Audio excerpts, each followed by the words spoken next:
At the Senior Bowl practices this week in Mobile, the rookie tight end position group showed up and they showed out. Hopefully, the Saints were paying attention because tight end is going to be a position of need, and I'm going to tell you why. I'm Tim. Let's talk Saints. So it's a position of need when you look at the current tight end situation for the Saints because 61 man roster, as Mickey was touting, six tight ends on. One of them, Taysom Hill, 34 years old, coming off a season where he all of a sudden had injuries stacking up like never before, including a season ender, very serious leg injury. You don't know when he's coming back, and you don't know how much of him you're going to get back once he returns. Juwan Johnson, it's a voided contract. He is really not on the roster. He has literally no pennies in his contract as it's standing right now. It's all void years and dead money. So unless we give him a new contract, he's going to be a free agent. Foster Moreau has about $2.5 million of cap savings on his contract right now. He could just end up being a cap casualty before this is all over. And that leaves you three: Hoker, Jacobson, and Welch, who are all basically developmental tight ends. When you look at Johnson and Moreau, who are the two primary tight ends, we're going to kind of take Taysom's numbers out of it a little bit because he did so much. But those two combined, 82 catches on 109 targets, 961 yards, and 8 touchdowns. All four of those categories, if they were one tight end instead of two, would have finished in top 5 in the NFL in 2024. Tight end is becoming an important position, not only as playmaking, obviously everybody wants one of those, but just from the general way the NFL teams are playing defense and trying to shut down those guys on the outside that can really crush you and trying to shut them down and not letting you get deep balls off. That underneath stuff, the stuff in the seams, the stuff where we were kind of actually good at last year, where the tight ends have to help initially with blocking and then get out in a route and are able to grab a ball and get some yak after. Be really, really nice if you had one guy that could do all that instead of trying to divide it up between two. And two guys that right now you're not even sure if either one of them is going to be back. So tight end, nobody's really talked about it. I think it's been noticed, let's say, that they would be a nice thing to have. But the other issue was, I think, prior to this week, the rookie tight end position was considered deep in bodies, but not really sure after the top two where everybody's going to shake out. Mobile opened some eyes, and we're going to run through some names in just a second.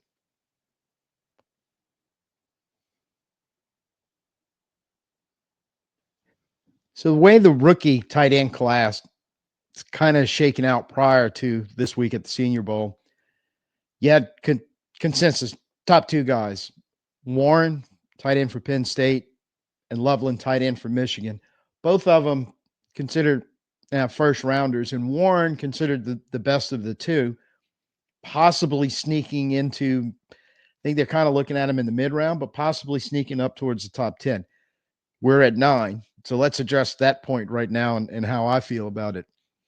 If he continues to keep moving up the board and you seriously are thinking, as nobody's said this yet, but it's you're looking at a tight end in the 14, 15 range, and he hasn't been all the way through the draft process yet, and he keeps moving up boards, you're getting into Brock Bowers territory. And if you can convince me that this guy is another Brock Bowers, I have zero problems taking him at number 9, and your tight end needs issue is solved at that point. I don't know if anybody's going there yet. I don't know if you can convince anybody that you're going to see a Brock Bowers two draft cycles in a row, but it is possible.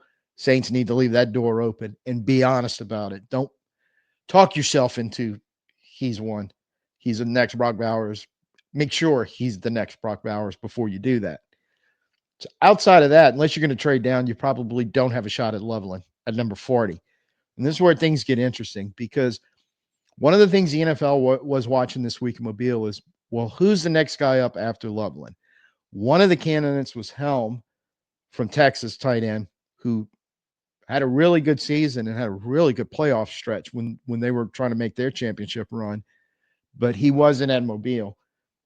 So he's a player that could show up a little later in this process and jump some of the guys that I'm going to talk about. But as for the rest of them, this was really trying to figure out where everybody was more or less going to be in the process. And the guy that really helped himself and came out big time is Elijah Arroyo, tight end from Miami.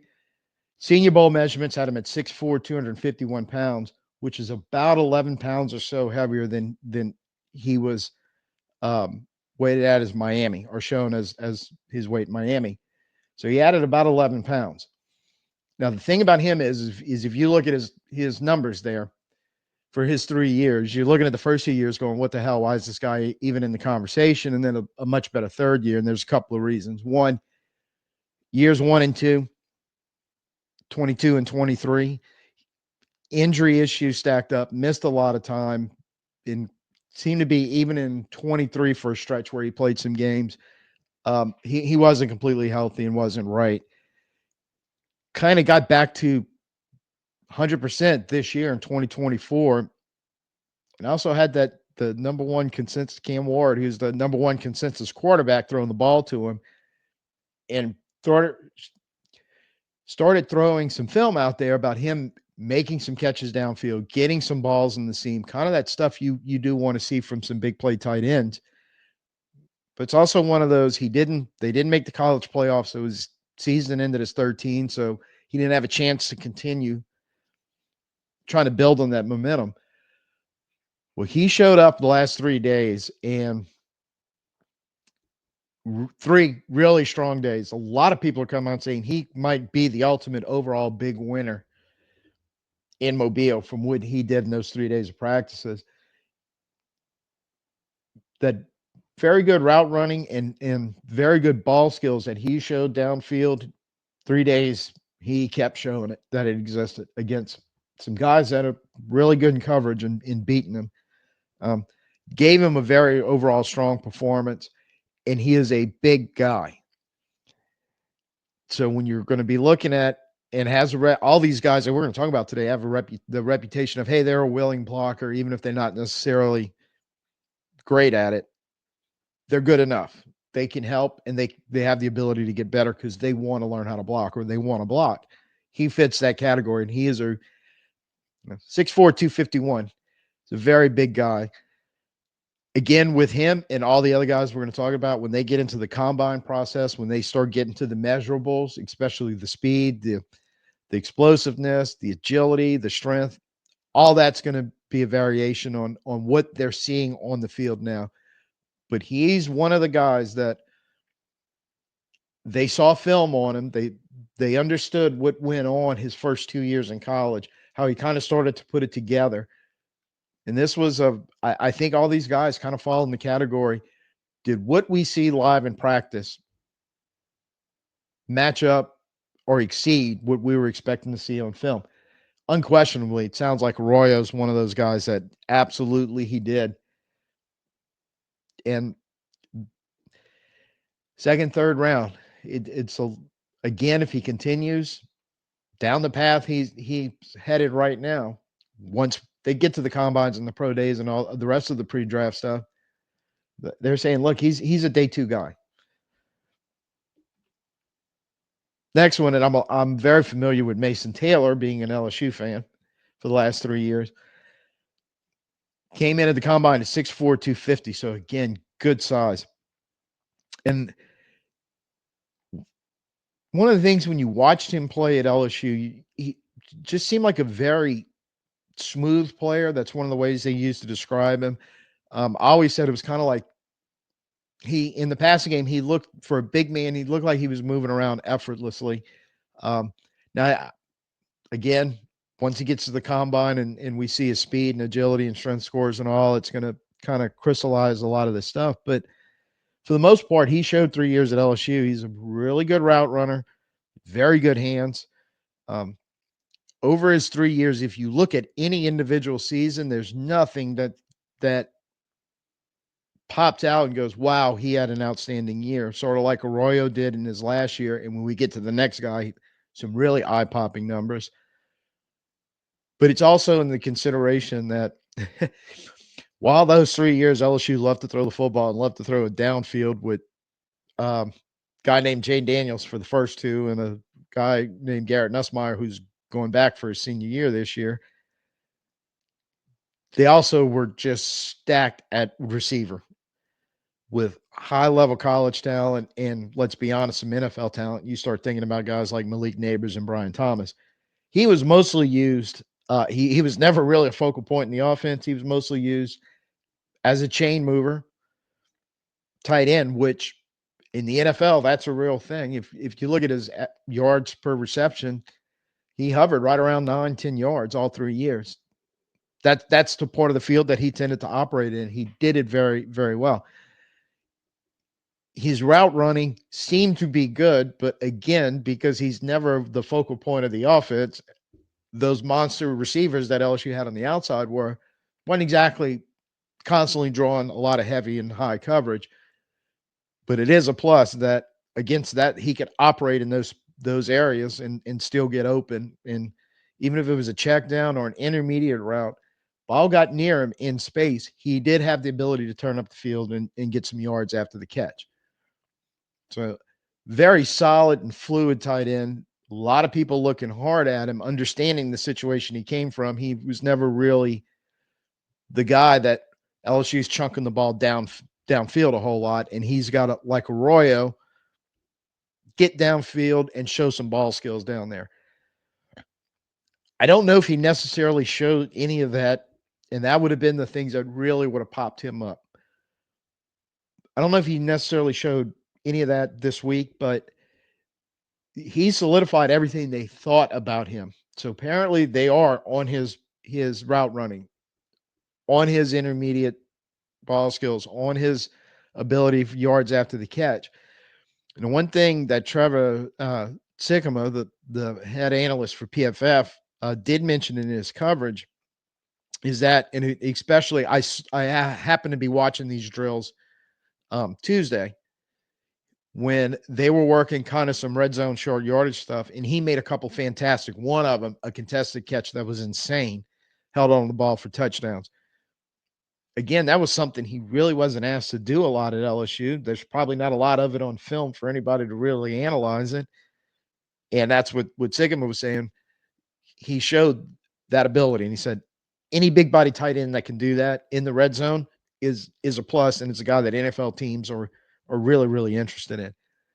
So Taylor, probably too, they're thinking as long as everything keeps progressing positively in the rest of the pre-draft process, Taylor's another one that probably moved himself into a pretty solid day two looking guy as far as draft boards. This is the one that I think I mentioned him in a couple videos ago about a tight end out of nowhere that I never really heard of. I had, all honesty, and I apologize to Harold Fannin Jr. because when you look at the numbers he put up, how did I not know about this guy? 2024 is just insane for a college tight end that only played 13 games, but they weren't a college playoff team. One like he was getting a bunch of extra games to pad stats. Look, it's hard to put up numbers like that at any level because some people will say, "Hey, yeah, but it's Bowling Green." I don't care, man. That's doing some work at tight end. And his draft profile so far, what they're talking about is he did it from everywhere. He could do it as an inline tight end. He did it wide. He did it from the slot and was pretty good at all of them. He even took some snaps direct from center and was effective there for him. At 6'3", 238 pounds, good height, a little light for a tight end. And that was kind of one of the things that we're questioning about, can he block? He's kind of got some small size because his blocking skills seem to not be bad, but size and strength may be an issue. But again, I'm saying they kept saying, but they're all willing blockers. And he even said in an interview that I caught after one of the practices that he was there to try to show people I can block and I'm willing to block. He said, being honest, he was like, basically the last couple of years, I was the number one receiver. And with numbers like that, you're going, yeah, he probably was. Number one option. I wasn't asked to do a whole lot of it. That wasn't what they wanted me to do. That wasn't what they were asking me to do. I want to come show that I'm willing and able to do it. Seems to have showed the willing part. There's still, I think, some question marks about the able. As far as the small, quote unquote, small school, Bowling Green, whatever. Because I had that question too. It was like, who was he putting these numbers up against? I went look in 2024 game by game, and I stopped by week 4 because I think it was week 2, Penn State, week 4, Texas A&M against Penn State, one of the best defenses in the country. He had 11 receptions, 137 yards, and a touchdown. And he was the only player, according to the information I was reading, that caught for 100 yards against Penn State this whole entire season. Like, well, there's a feather in your cap. Followed it up next game at A&M, 8 receptions, 145 and a touchdown. And while A&M's defense wasn't at the level of Penn State's, it was still pretty dang good. As evident by, they got a whole bunch of guys that are also in this draft process this year that are highly regarded. So Fannin's a guy to keep your eye on because let's say he doesn't quite have what they're looking for as a blocker. He's still bringing an awful lot in the passing game. I don't know if that would necessarily deter any NFL teams, but if I'm looking at the Saints, that shouldn't deter the Saints at all. For this simple reason, one of the lesser needs, but still would like to be addressed, and that the Saints, we missed it last year badly, I think.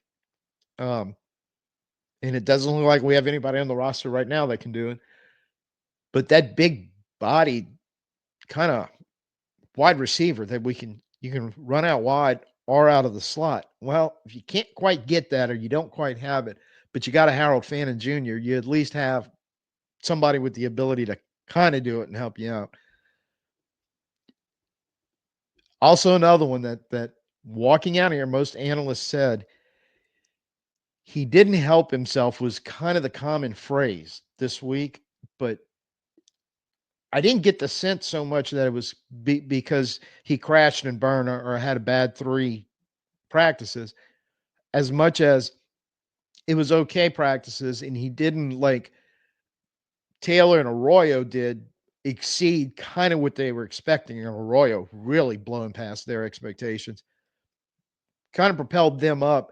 This may just be more of a compared to those two, he's kind of holding ground and coming in. Like I said, he was a hot name. A lot of people were talking about that I honestly did not know about, but in watching a little bit what I saw during the week, I get it. I understand that he could be one of those guys that you're looking for in the NFL going, I don't care if you can block or not, get downfield, catch the ball on mismatches and make things happen once you catch it. So when you stop and think now, with the 2 consensus 1 and 2 and Warren and Loveland, now you're looking at 3 guys that are really starting to check some boxes, or at least confirming, or at least not hurting themselves in the case of Fannin. I guess that one I'm still a little hazy what they think about him, but I don't think they hate him by any stretch of the imagination. With Helm floating around there, gives you a 6th. 6 possible things that the Saints can do at a position that they really need to get younger and get better. And while you can design an offense like we did last year, where 2 guys combined to put up some really, really good numbers, be a whole lot better for everybody if you had one guy with the ability to do what you had to try to do with 2. One last one, and this is kind of day 3 sleeper, and this was a late edition this morning when I'm having my morning coffee, and I am watching Trevor Sycamores, and I really wish I caught their names, but two other hosts with him doing a PFF, Pro Football Focus, who he works for, podcast on recapping day 3. He came up with the name, and this is Jackson Hawes, who is a tight end, obviously from Georgia Tech, 6'4", 252. Now, I saw a little bit of him doing the practices, and he was like, "Oh yeah, he looks like a pretty nice tight end." I did see him make a nice play in the red zone work also the other day, catching a touchdown pass. Well, hey, that looked pretty nice. And this is why I wish I could remember Trevor's co-host, because one of them actually, when they went to talk about him, described him as, said he's considered, if not the top blocking tight end in the draft class, one of the top. But he described him as basically he's a guard trapped in a tight end's frame. And he said he brings a guard mentality to his block, and he does it very, very well. His numbers I threw up there because I was just wondering if anybody's going, why are you throwing this guy something? He has no numbers. Yeah. Talk about a guy that wasn't asked to do much more at Georgia Tech than be a devastating blocker from the tight end position, which apparently he that's what he is. Um, they brought him up because day 3 he turned heads. And Sigma was especially in, once again they were running that short yardage kind of goal line work. And Sigma's like, he was just getting open, and when he wasn't open, he was making contested catches. That whole period, just really an eye-opening experience. And the reason why Sigma said, I got to bring this up because every NFL team would love a blocking tight end that shores up your blocking and running game. But when you get in those short yardage, in those red zone situations, and the other team is selling out to stop you, if you can run a little play action or roll out or something to a guy like him who is going to get open and catch the ball, because apparently over 3 days he showed that he's got good hands. But to really cap it off, on the 3rd day, he was making on those same type situations. He was covered and getting in the contested catch situations and coming up with the ball and making plays. So Sigma said, look, it still makes him a day 3 guy because I don't think there's any real threat. He is going to be like any of the tight ends we were talking about, of the first 5 or 6 of that group, and whoever else may come out and join him. But he's like, for a day 3 guy that you want to grab and go, my 3rd tight end, he's my blocking guy. He does a lot of dirty work for me that I need him to do, but he's got in his back pocket the ability when, okay, we're, 2nd, 3rd goal from the 2, no dirty work. You're going to have to go out and make a play in the passing game. And again, draft process is still early and it has to play out. But he said that's one of the things, like in a sleeper, that'll get that day 3 pick a little bump, get picked a little higher, help him make a roster. And he said, and the guy that inevitably sometimes is just a thorn in the other team side in short yardage and goal line situations. So I'm like, push comes to shove, worst comes to worst, especially if we need more tight end help. Sleepers like that, if you can find one, if this proves to be true with Jackson Hawes, that's still a help to the Saints in the situation we're sitting in right now. We're going to, I know, spend a lot of time once the draft process gets probably clear of the combine, which is at the end of February, about 9, locking in on about what 9's really going to look like. But the real focus is 40 through 129, that 2nd, the 3rds, the 4th, where the Saints can do some damage. Tight end was one of the position groups I was going to look at, but I honestly thought after the first 2, it's going to be kind of a crapshoot. It may not be. I don't know if any of these guys will work their way all the way up to 40. Don't know if they'll be available in the 3rd round, so it could be a decision for the Saints. But if one of these players or somebody who comes along out of that group, because there's still a few that get mentioned that they were hoping would show something in Mobile, didn't do it. But as they said, it ain't over for them yet. They still got a long way to go before the April draft. So somebody else could jump in there. But if they find somebody of that caliber, kind of what we were talking about, and get in that group, I think it's a need for the Saints. I think it's one that they can address in the draft with a good young player. The 3 that we mentioned, Arroyo, Taylor, and Fannin, are all going to be turning 21 during their rookie season. Man, for a team that's trying to rebuild like we are and get it done within a couple of years' time instead of trying to rush it through and happen all in 2025, they really have to look at players like this at a position like this. So let me know if you agree or not. And let me know if y'all know any of these other tight ends who are going to be available who didn't necessarily make their name yet, but you go, hey, I like that guy. I saw this guy, so and so talked about, have the conversation about that, because one of the things that seems to be a big takeaway, I keep reading this morning or watching stuff and people saying, man, the tight end group may be way deeper than everybody anticipated it was. And for the Saints' sake, I hope they're right on that. So I'll keep kind of going through these as I'm ciphering through, get a few of these out, get a few of the names out of going, hey, maybe that all important, 2 through 4 picks we got, see what's available, see what we can do. Hopefully, like, try to stay positive, keep trying to find the good news and all this. Potentially the draft could be. Real quick, probably wondering about coaching stuff. Uh, we still have Janocko to Seattle, Foster to Dallas. Our assistants, especially on the offensive side, are probably still going to be looking for jobs until we hammer the whole head coaching thing out. I don't know if there's any latest and greatest right now. Some rumors floating around as per usual, but I don't even know if at this point if it's worth addressing or not. But if something comes up that's a major, we need to talk about moment, I'll definitely be back by then. But until I see you next time, which is barring some hot news coming where we've got to do an emergency video or live stream, we'll be seeing you Monday night on the regular live stream, talking a lot more about the coaching and a lot more about the upcoming rookie class. So till I see you then, I'm Tim. Peace out and who dat.